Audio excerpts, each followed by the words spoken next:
आज का जो हमारा टॉपिक है वो ये है कंजंक्शंस के अंदर होने वाली कॉमन मिस्टेक्स।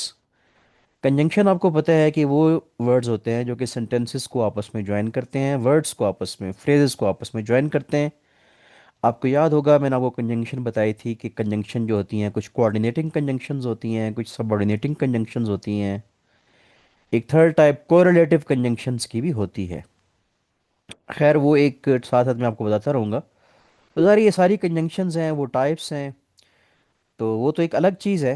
लेकिन हमारा जो है कि हम एरर को स्पॉट करना और ज़्यादा गलती कौन सी होती है इनके इस्तेमाल में, and but as well as वगैरह, ये बतौर कंजंक्शंस इस्तेमाल होते हैं। तो इनमें मिस्टेक कौन सी होती है? हम conjunction chapter 22 rule number 190, except is now not now used as conjunction equivalent to unless. एक ज़माना होता था कि एक्सेप्ट, ये वाला जो एक्सेप्ट है, एक्सी वाला, वो अनलेस की जगह इस्तेमाल होता था पुरानी इंग्लिश में। तो अब तो ये इस्तेमाल नहीं होता, तो अब तो ये गलती हो ही नहीं सकती आपसे, लेकिन उन्होंने रूल में लिख दिया तो आप पढ़ लें कि अनलेस जो है, जैसे I shall not come unless you need me, जब तक तुम्हें मेरी ज़रूरत नहीं है मैं नहीं आऊँगा। तो उसमें आपने ये बात याद रखनी है कि यहाँ एक्सेप्ट मत लगा दीजिएगा, क्योंकि ये पुरानी इंग्लिश में लोग इस्तेमाल करते थे। नेटिव स्पीकर भी इसमें मिस्टेक करते होंगे। अच्छा, और एक और आपने पॉइंट नोट करना है जो इधर लिखा हुआ नहीं है, लेकिन वो बहुत आपको आपको कॉलेज के अंदर पढ़ाया भी गया होगा। आपको ये टीचर ने बताया होगा ना कि जो जहाँ जो अनलेस वाला पार्ट होता है, अनलेस, उसमें नॉट नहीं आता। क्या आपको उस बात का पता था पहले कि अनलेस वाले पार्ट के अंदर नॉट नहीं लगाना आपने? उसकी वजह उसमें गलती की वजह, जी पढ़ाया गया आपको? जी बताएं। यस हाँ, सर। अब उसमें उसकी रीज़न क्या होती है कि लोग क्यों लगाते हैं? उर्दू में ना दोनों में हम नहीं लगाते हैं। मतलब मैं कहूँगा कि जी मैं आपको तब तक नहीं पढ़ाऊंगा जब तक कि आप किताब नहीं लेके आते। ऐसे है ना? ये मैंने जुमला बोला उर्दू में कि आपको मैं तब तक नहीं पढ़ाऊंगा जब तक आप किताब नहीं लेके आते। अब दोनों में नहीं नहीं लगा, तो लोग इसका तर्जुमा ऐसे करते हैं, बोलते बोलते हुए कि I will not teach you unless you do not bring book. तो ये जुमला गलत है। अनलेस वाले पार्ट के अंदर आपने लगाना है अनलेस यू ब्रिंग बुक, जब तक कि तुम किताब लाते हो। यानी अनलेस, उसकी वजह यह है कि अनलेस के मत मीनिंग के अंदर है कि जब तक ये काम नहीं होगा, नहीं का जो मीनिंग है वो अनलेस के अंदर शामिल है। इसलिए अनलेस वाले पार्ट में इंग्लिश में आपने नॉट नहीं लगाना। ये मतलब वैसे आपको यहाँ ये लिखी हुई नहीं है बात, लेकिन आपको मैं ये बता रहा हूँ, राइट? तो ये आप लोगों ने गलती नहीं करनी, ठीक हो गया? तो ये जो पहला था रूल नंबर 190, ये आपको आई डू होप के समझ आ गया होगा, ठीक है? और दूसरा except, do not trouble your about writing to me unless you are quite in the humour of it. कि जहमत मत करो मुझे लिखने की जब तक कि तुम अपने इस मिजाज में नहीं होते। ये ह्यूमर जो है मज़ा वाला ह्यूमर नहीं है, इसका मतलब कि ये किसी को कोई बंदा जो है वो वार्न कर रहा है। तो पॉइंट ये है हमारे पास कि अनलेस वाले पार्ट के अंदर नॉट नहीं आएगा। नेक्स्ट हमारे पास जो पॉइंट है 191, the use of without as conjunction equivalent to unless is now bad English. ये भी वही पुराना उसी तरह रूल है कि एक ज़माना ये भी था कि अनलेस अनलेस की जगह लोग विदाउट भी इस्तेमाल करते थे कि जब तक ये ना हो जाए। तो विदाउट और अनलेस ये दोनों एक्चुअली एक ही रूल है ना, कि एक्सेप्ट भी यूज़ नहीं करना और विदाउट भी यूज़ नहीं करना वहाँ जहाँ रिक्वायर्ड क्या है, अनलेस। तो ये रूल दोनों basically they are closely related with each other, right? That we do not use except or without where we have to use the unless, right? And else I told you? Now you tell me. What else I told you? That we are not going to use what word in the part of unless? Tell me. Not. We will never use the part unless, हम unless वाले part में बाप बाप को दोबारा बात बता रहा हूँ कि आपने नॉट नहीं लगाना। आपने ये नहीं कहना जैसे दोबारा कि जी जब तक जी वो मेरा उधार वापस नहीं करेगा मैं उससे बात नहीं करूंगा। तो इसकी इंग्लिश कौन बनाएगा कि मैं तब तक उससे बात नहीं करूँ जब तक कि वो मेरा उधार वापस नहीं करता। तो अब उसको अगर मैं उर्दू में तो दोनों में आ गया नहीं। तो अगर इंग्लिश लोग बनाएंगे ना वर्ड टू वर्ड, वो ऐसे बनाएंगे जो कि गलत होगी, जो मैं अभी बनाता हूँ कि I will not talk to him unless he does not pay my date. Date होता है, डेबिट नहीं पढ़ना, उसको डेट पढ़ना। डेबिट डिफरेंट वर्ड होता है, डेट बी साइलेंट होता है। Unless he does not pay my date, तो ये गलत है। तो ठीक है, ये आप लोग करेंगे ये आई शैल नॉट, जी। I shall not talk to him unless he pay my debt. Excellent, कि I shall not talk to him unless he pays my debt, right. तो ये 190 और 191 आपको दोनों पॉइंट्स जो हैं आई डू होप के क्लियर होंगे। 192, the adverb like is often wrongly used as conjunction instead of as. बाज दफ़ा हम जो है जहाँ कंजंक्शन एज लगानी होती है वहाँ हम लाइक लगा देते हैं। अच्छा, अब ये इसमें ये दोनों जुमले आप और करेंगे तब आपको ये समझ आएगी। He speaks as his father does, वो ऐसे बात करता है जैसे उसके फादर बात करते थे, तो ये ठीक बात सेंटेंस है। इसमें लाइक लगाना गलत होगा, क्योंकि लाइक जो है वो मोस्टली जो है वो बतौर जो है वो एडवर्ब भी इस्तेमाल होता है, और दूसरा जब हमने एक और क्लाज आगे एक और क्लाज आएगी ना, क्लाज, तो फिर वो जो है एज अ कंजंक्शन इस्तेमाल किया जाएगा, एज। लेकिन ये जो लाइक है यहाँ ये बतौर प्रपोजिशन इस्तेमाल हुआ है, जैसे he speaks as his father does, वो ऐसे बात करता है जैसे तो यहाँ लाइक लगाना गलत होगा। और नीचे जो है वो like he speaks like his father, यहाँ जो लाइक है वो प्रपोजिशन है। अब इसकी लॉजिकल रीजन क्या है कि आप जरा सेंटेंस के स्ट्रक्चर में फर्क देखें तो आपको फर्क पता चलेगा कि ये जो है, ये जो पहला सेंटेंस है ना, ये जो है इसकी इसकी दो क्लाजेज हैं, और ये जो ए वाला सेंटेंस है ये इसकी एक ही क्लॉज है। अब जो का दो क्लॉजेज हैं और लाइक preposition नहीं होता, like is not a like, sorry, like conjunction नहीं होता, तो लाइक preposition होता है मोस्टली, ठीक है, लाइक के तौर पे। तो यहाँ कंजंक्शन इस्तेमाल करेंगे एज, और यहाँ कंजंक्शन इस्तेमाल करेंगे, और यहाँ preposition इस्तेमाल करेंगे लाइक। तो आप मुझे बताएंगे कि यहाँ कंजंक्शन क्यों इस्तेमाल करेंगे पहले सेंटेंस में, और दूसरे सेंटेंस में preposition क्यों इस्तेमाल करेंगे? क्योंकि ये मैंने रीजन बताई भी है आपको, पहले सर सेंटेंस। ऊपर वाले में There दो। is clause in second tense and there is a two clauses in first sentence. Right, that's the reason. You're right that this sentence, this first sentence has two clauses, right? So since it has two clauses, it should have a conjunction here, which is as. Like is not a conjunction. It is never used as a conjunction. Like is used as a preposition. So जब वो आगे उसके father के साथ does, यानी father does, यानी ये father हो गया सब्जेक्ट और ये डज हो गया उसका वर्ब होगा या प्रेडिकेट कह लें। तो अगर यहाँ प्रेडिकेट नहीं होगा, ये जस्ट फादर होगा, तो ये तो फिर नई क्लास बनेगी ही नहीं। तो जब नई क्लास नहीं बनेगी तो फिर हमें प्रेपोजिशन इस्तेमाल करनी होगी। तो that is the reason, right. I do hope that you are getting my point. अगली बात 193, इसमें बहुत सारे पॉइंट्स जो हैं वो पुरानी इंग्लिश के लिहाज से हैं। छोटा सा टॉपिक है आज हमारा। किसी ज़माने में इंग्लिश में एज सुन एज की जगह लोग डायरेक्टली इस्तेमाल कर देते थे। एज सुन एज का मतलब होता है ना जूं ही, जैसे जूं ही वो बाहर निकला बारिश शुरू हो गई, ठीक है। तो हम क्या कहेंगे, as soon as he stepped outside it started raining, ऐसे हम कहते हैं ना। As soon as the teacher started lecture there was a power cut, ऐसे हम कहते हैं। तो पुराने ज़माने में लोग डायरेक्टली इस्तेमाल करते थे, तो वो गलत है, बिल्कुल गलत है। आपने ये कभी सुना भी नहीं होगा, बहरहाल ये रूल के अंदर लिखा हुआ है, तो आप लोग इस बात को याद रखेंगे। यहाँ क्योंकि as soon as the session of 1999 commenced the government was pressed to do something for the unemployed. Session होता है ना, पार्लियामेंट का सेशन होता है। तो पार्लियामेंट की सेशन में वो अपोजिशन ने कहा होगा गवर्नमेंट को कि क्या करें कि भाई जो बेरोजगार लोग हैं उसके लिए काम करें। अच्छा, इसमें ना सेंटेंस की जो एग्जांपल है वो टफ है इस बुक के अंदर, तो लेकिन वो अच्छी बात है, क्योंकि आप you will become habitual of using the you know complex sentences, advance level sentences, और ये ज़रूरी भी है। तो डायरेक्टली नहीं यूज़ करना है, as soon as he use करना है हमारे पास। तो नेक्स्ट 194 हमारे पास आ गया। ये जो है रिडंडेंसी के बारे में है कि बाज़ दफ़ा लोग दैट को दो दफ़ा इस्तेमाल कर देते हैं लंबे जुमले के अंदर। जो जुमला थोड़ा लेंथी होगा ना, तो उसमें लोग दैट को दो दफ़ा इस्तेमाल कर देते हैं। मसलन और वो गलत है, उसकी ज़रूरत नहीं होती। मसलन जैसे ही मस्ट रिमेंबर दैट, अब कॉमा लग गया।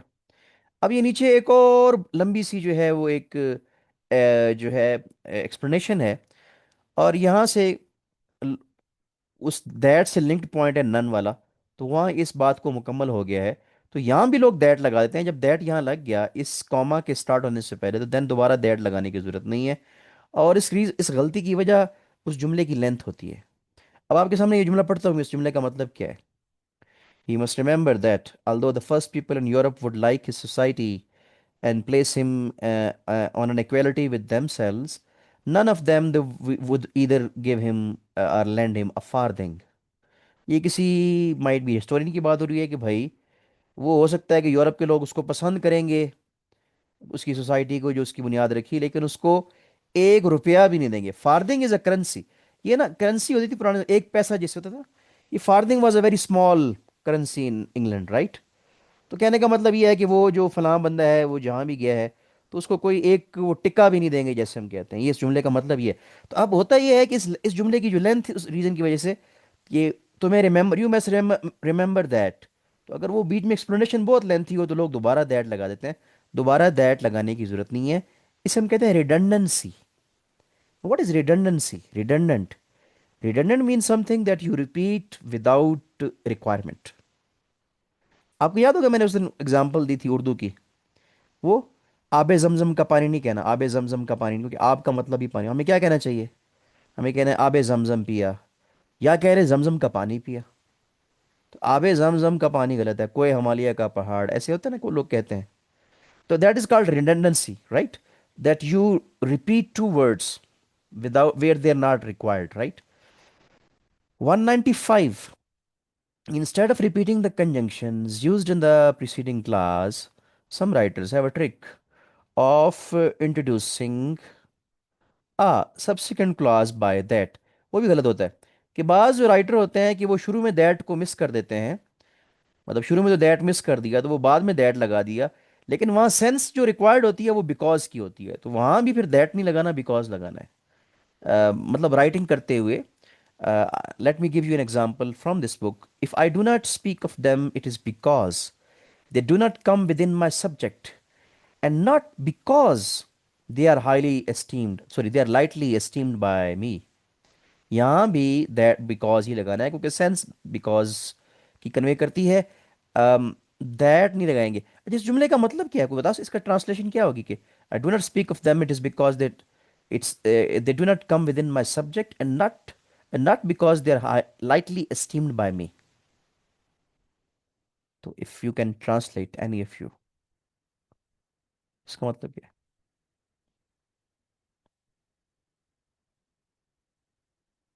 ये मैं उनके बारे में इसलिए बात नहीं करता क्योंकि वो मेरे मेरे मौजू नहीं है, वो मेरा सब्जेक्ट नहीं है, इसलिए बात नहीं करता। और इसलिए बात नहीं करता कि मैं उनकी इज्जत नहीं करता। लाइटली एस्टीम होता है, एस्टीम का होता है क्या होता है? इज्जत करना। लाइटली एस्टीम होता है कि उनकी इज्जत ना करना, उनको लाइट लेना। तो एक बंदा किसी के बारे में बात कर रहा है, किसी कुछ लोगों के बारे में, कि भाई मैं उनके बारे में बात नहीं करता क्योंकि वो मेरे सब्जेक्ट में नहीं आते। तो ये मेरी वजह है, ये वजह नहीं है कि जी मैं उनकी रिस्पेक्ट नहीं करता। So there very good examples. Your English will improve if you study this book। Have you been reading this book? Tell me. And if you are enjoying it, and one or two students also told me that they have bought the hard copy, right? तो hard copy buying is a right thing. तभी पढ़ाई होती है, नहीं तो पढ़ाई होती ही कोई नहीं है। शॉर्ट फॉर्म में तो मेरे इस लैपटॉप में हज़ारों किताबें हैं। जब तक मैं उसको ऑनलाइन ऑर्डर ना करूँ, उसकी जो है, गुड, अच्छा आपने यस लिखा हुआ। तो जब तक मैं उसको उसकी हार्ड कॉपी ना हो, I am unable to read the books. अच्छा, 196। ये 196 और 197 तो मुझे यकीन है इस बात का कि आपको कॉलेज में पढ़ाए गए होंगे। स्कार्सली के बाद लगता है व्हेन, और नो सूनर के बाद लगता है देन। ठीक है, इनका मतलब एक ही होता है। जैसे मैं कहता हूं कि जूं ही मैं बाहर निकला बारिश शुरू हो गई, तो मैं स्कार्सली को भी यूज कर सके, इस्तेमाल इस जुमले को बना सकता हूं, और नो सूनर को भी। लेकिन फर्क क्या होगा कि स्कार्सली के बाद क्या लगाऊंगा? आप लोग बताएंगे। when, और नो सूनर के बाद क्या लगाऊंगा? then, अब आप मुझे जुमला बना के देगा कोई स्टूडेंट आप में से, एक स्कार्सली के साथ और एक नो सूनर के साथ, ये बारिश वाला कि जो ही मैं घर से बाहर निकला बारिश शुरू हो गई। तो कौन बनाएगा? एनीवन? शाबाश।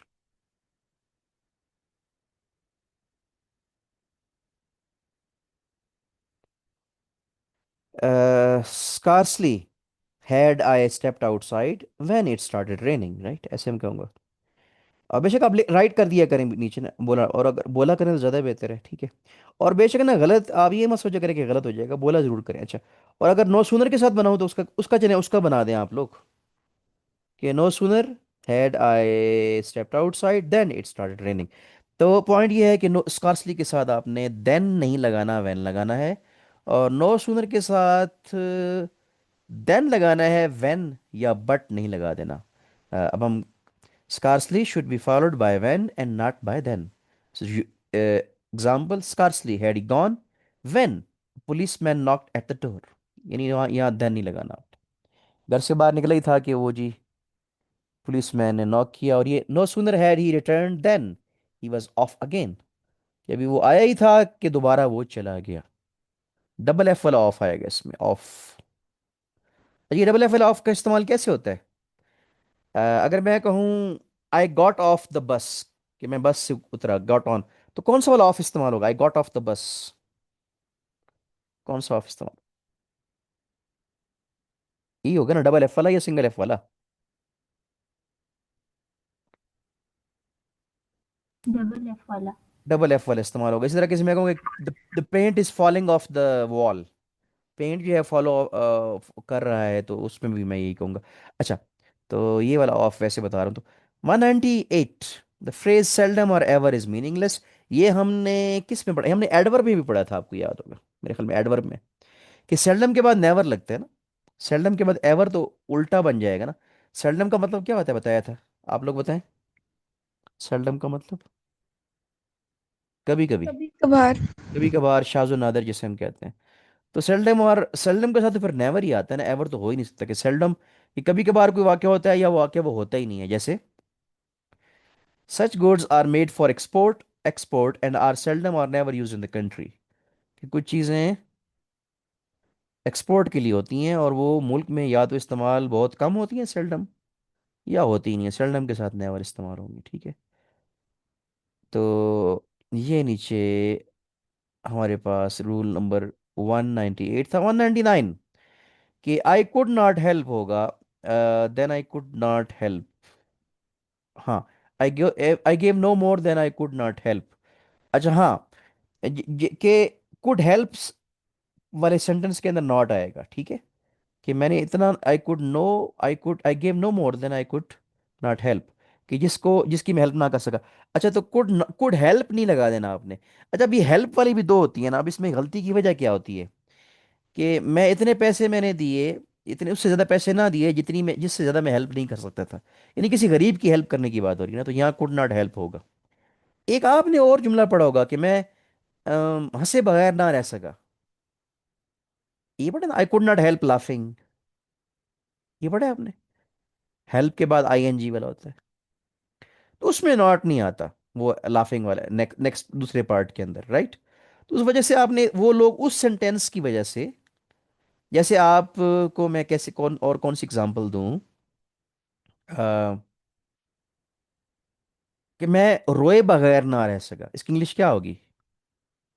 तो इसकी इंग्लिश होगी आई कुड नॉट हेल्प क्राइंग। तो उस जो है ना हेल्प की वजह से, कि उस हेल्प वाले पार्ट में दूसरे में नॉट नहीं आया, तो लोग इधर भी नहीं लगाते। ये तो एक्चुअल हेल्प की बात हो रही है, ये जो है ये तो एक्चुअल हेल्प की बात हो रही है।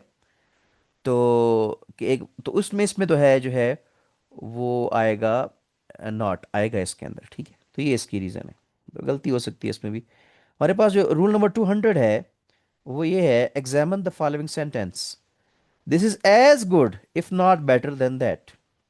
ये हमको बात करना चाहते हैं कि ये चीज़ इतनी अच्छी है,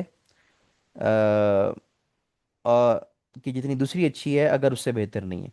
अब हुआ ये है, इसमें जो गलती हुई है, दिस इज एज गुड, एक और एज, देखे ना इधर, ये एज एक और लगना चाहिए ना, एज गुड एज होता है ना हमेशा। तो इस अब ये अब उसका तरीकाकार ये है कि this is as good as if not better than that.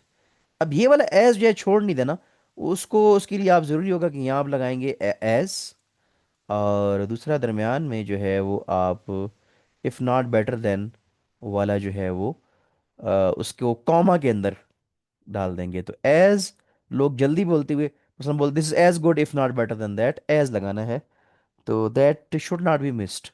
या उन्होंने कहा है कि एक और सेंटेंस भी है कि आप इस दैट को ना इधर लगा दें साथ, तो फिर आप एज कभी भी मिस नहीं करेंगे। जैसे जैसे मैं कहूँ ये वाला, this as good as that if not better, यहां फिर आपसे दूसरे वाला एज मिस नहीं होगा, आपसे गलती नहीं करेंगे। आपको समझ आ रही है ना? इस पॉइंट की समझ आई, डू होप कि यस सर। आपको आ गई होगी। एज गुड एज, यानी एज दूसरे एज भी लगाना है कि हमने कंपैरिजन करना है, तो एज गुड एज, उस दूसरे एज को छोड़ना नहीं है हमने। अब हमारे पास ये जो पॉइंट है कोरिलेटिव कंजंक्शंस के बारे में, देखिए कंजंक्शंस तीन किस्म की होती हैं। मैंने आपको बताया था कि एक होती हैं कोऑर्डिनेटिंग कंजंक्शंस, एक होती हैं सबऑर्डिनेटिंग कंजंक्शंस, और एक होती हैं कोरिलेटिव कंजंक्शंस।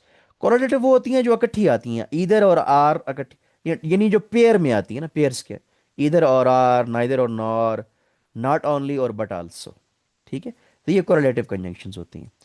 तो अब इसमें वो कहते हैं कि गलती ये हो सकती है कि जब इनको आप इस्तेमाल करोगे तो उनके फौरन बाद पार्ट ऑफ स्पीच सेम होना चाहिए। मसलन अगर नॉट ओनली आया है, ठीक है, तो नॉट ओनली के बाद भी नाउन हो, और बट आल्सो के बाद भी नाउन हो, या नॉट ओनली के बाद भी वर्ब हो, और बट आल्सो के बाद भी वर्ब हो। पार्ट ऑफ स्पीच जो है वो that they are followed by the same part of speech. अब इसका जैसे मिसाल के तौर पे, he lost not only his ticket but also his luggage. आप देखें कि नॉट ओनली और बट आल्सो दोनों के बाद क्या चीज़ है, नाउन है, हिज टिकट, यानी नाउन फ्रेज कह लें, या आप कह लें कि प्रोनाउन और नाउन है, और इधर भी प्रोनाउन और नाउन है, यानी नाउन ही है उनके बाद। तो ये जुमला ठीक है। अब ये जो नीचे वाला है, ये नॉट ओनली वहां लगा है किसके साथ, वर्ब है, और दूसरे के साथ नाउन है। तो कैसे है इसमें, he not only lost his ticket but also his luggage, तो ये जुमला गलत है। ये जुमला क्यों गलत है बताएं आप लोग। अब ये देखें कि नॉट ओनली लॉस्ट, लॉस्ट क्या है,